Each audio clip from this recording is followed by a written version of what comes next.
चलो आगे बढ़ते हैं। उसके बाद क्या बोल रहा है, व्हेन यूजिंग हु, दैट और which, you must look to the noun these relative pronouns are referring. Okay, सबसे पहले तो ध्यान रखो कि जो ये है यहाँ पे हु, दैट और विच, जब ये as a relative pronoun use होंगे, ठीक है, जब भी as a relative pronouns use होंगे, तो हमें हमेशा उस नाउन को रेफर करना है जिस नाउन की वो बात कर रहे हैं। सबसे पहले तो ध्यान रखो, जैसे हु और विच है, आप लोगों ने इसका यूज पढ़ा होगा जब भी हम क्वेश्चन करने का इस्तेमाल करते हैं, लाइक इंटेरोगेटिव सेंटेंसेस में।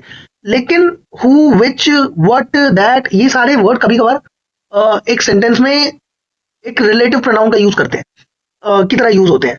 बेसिकली कहने का क्या मतलब है कि ये जो प्रोनाउन यूज हो रहा होगा, ये एक दूसरी नाउन को रेफर करने के लिए यूज हो रहा होगा, ठीक है। एग्जाम्पल के तौर पे मैं तुम्हें बताता हूँ, जैसे ये देखो, the girls who eat cake are happy. तो यहाँ पे हु किसके लिए यूज हुआ है, इन गर्ल्स के लिए, तो ये प्लूरल नाउन था। हु यहाँ पे इस नाउन को रेफर करने के लिए यूज हुआ है, तो अकॉर्डिंग टू दिस सब्जेक्ट हमें अपने वर्ब को यूज करना पड़ेगा। द गर्ल्स हु ईट, अब यहाँ पे वर्ब की फर्स्ट फॉर्म आई क्योंकि सब्जेक्ट हमारा क्या था, प्लूरल। लेकिन जैसे ही हमारा सब्जेक्ट चेंज होकर सिंगुलर हुआ, द गर्ल हु ईट्स, अब ईट्स क्या है, वर्ब के साथ एस या ईएस।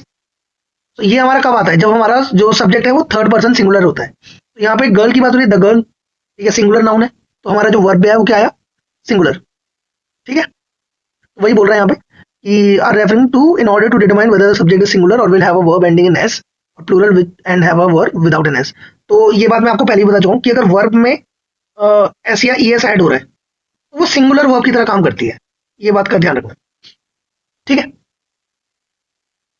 ये बात समझ आ रही है। तो जब भी रिलेटिव नाउन यूज हो रहा है, रिलेटिव प्रोनाउन यूज हो रहा है, तो हमें उससे पहले वाले सब्जेक्ट की तरफ रेफर करना है, या जिस भी सब्जेक्ट को वो रिलेटिव प्रोनाउन रेफर करना चाह रहा है उस सब्जेक्ट के अकॉर्डिंगली हमें वर्ब का इस्तेमाल करना है, ठीक है।